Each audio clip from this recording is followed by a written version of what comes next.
Ja, det var dagen kommen och jag står här och har precis packat på allting.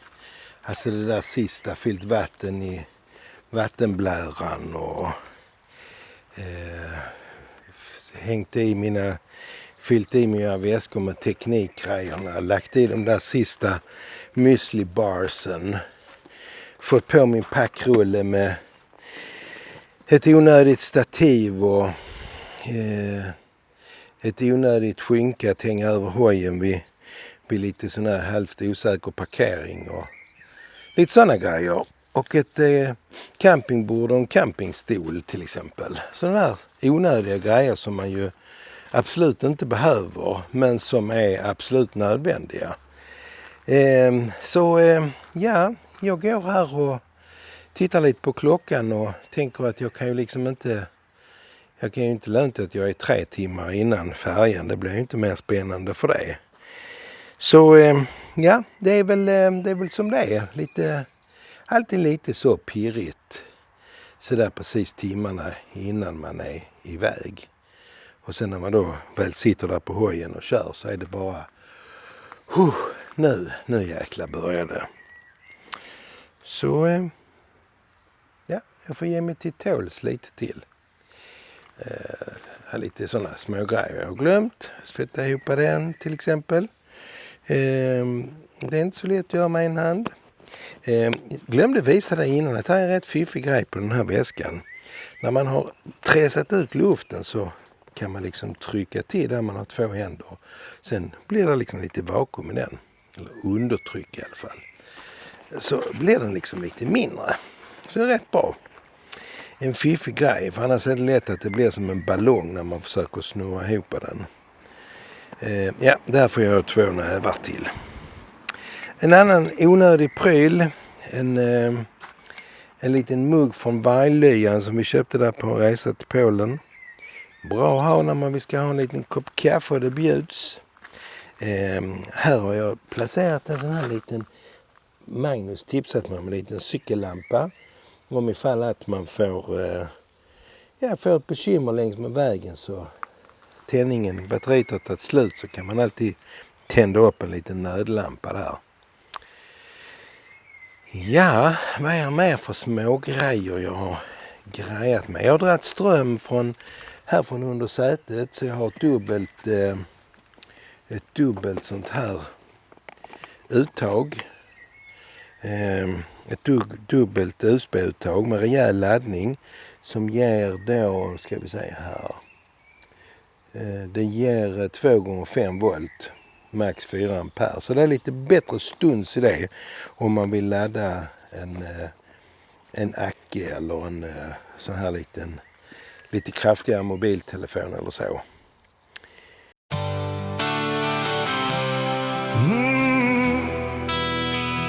Vi tar den långa omvägen hem. En gång till min vän.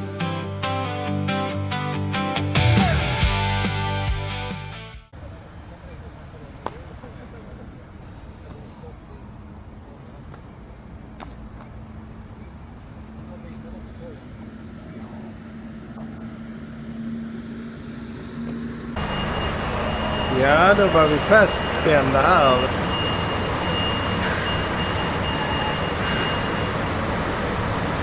Då var vi så långt. Nu kan man väl slappna av lite grann. Då säger jag god morgon och välkommen till kanalen och välkommen till Rostock. Som ni kanske vet så brukar man ju passera eller se det här kyltornet här i bakgrunden. Så det är här vi är. Och vad ska jag säga? Det har varit en stilla överfart. Fint väder. Lite skyigt fortfarande men jag hoppas att jag ska klarna upp och att jag ska få en fin dag på väg mot Belgien.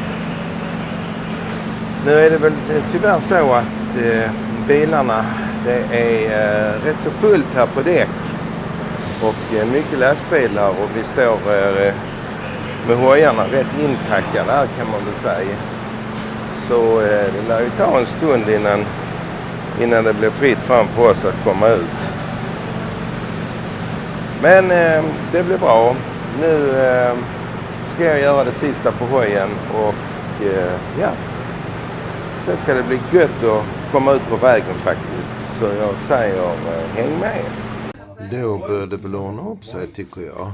Med ett lite trevligt bageri med disk och kakor och massor av godsaker. Så nu är det frukostdags.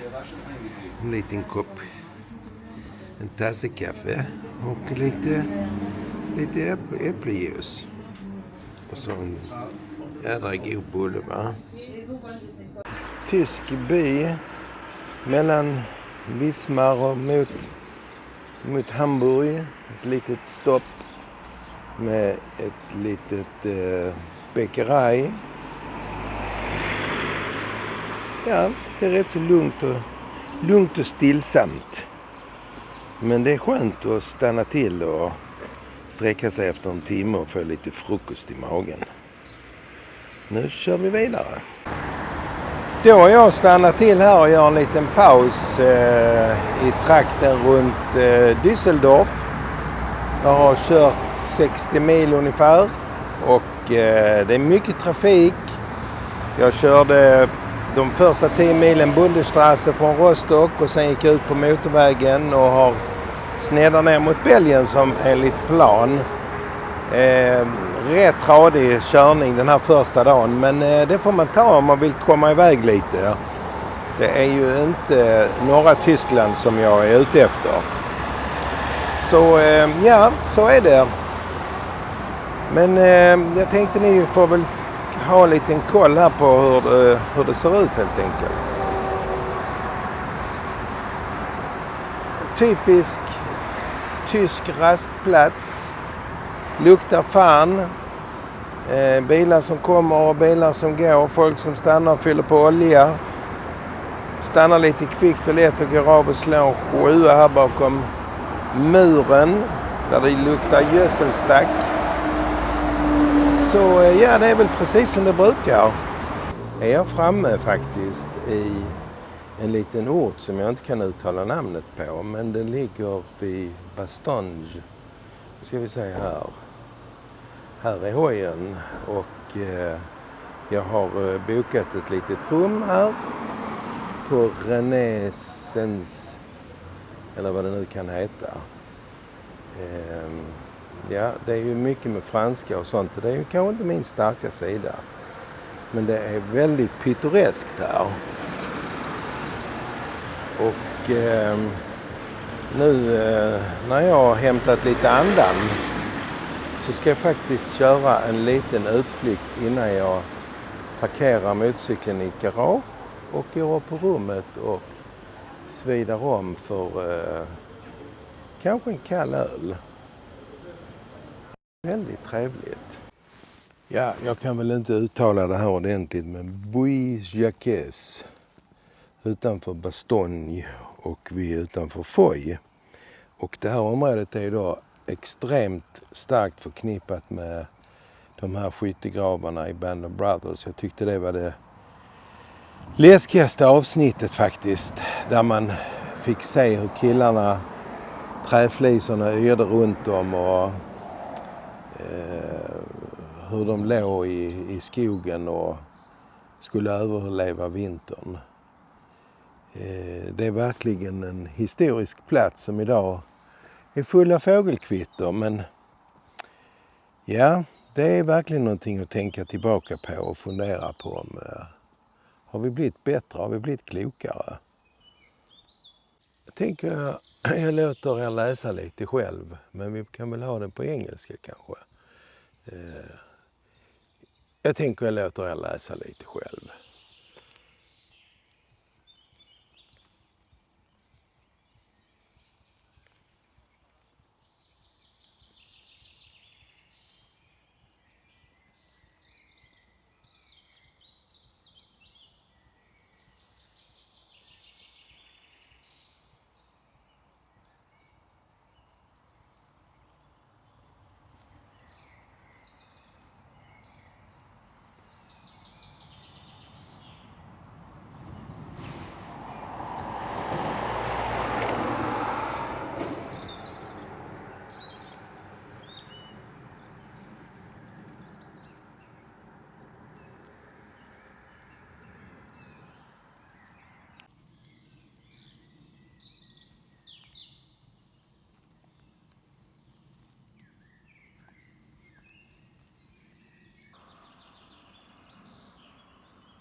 Ja, efter en lång dag så kände jag att det var nog rätt skönt att inte slå upp ett tält ikväll, utan kanske hellre njuta av en färdigbäddad säng och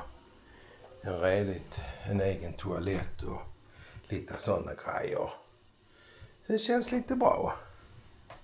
Och utsikten är ju bedårande, får jag väl ändå säga, va? Je me dis que je suis space, mais moi je suis d'accord avec toi. Ouais, pas du tout, ouais, ça fait. On arrive à prendre on est dans le pays. On fait un vol dans le bleu, donc c'est comme nous, on va aller en Espagne.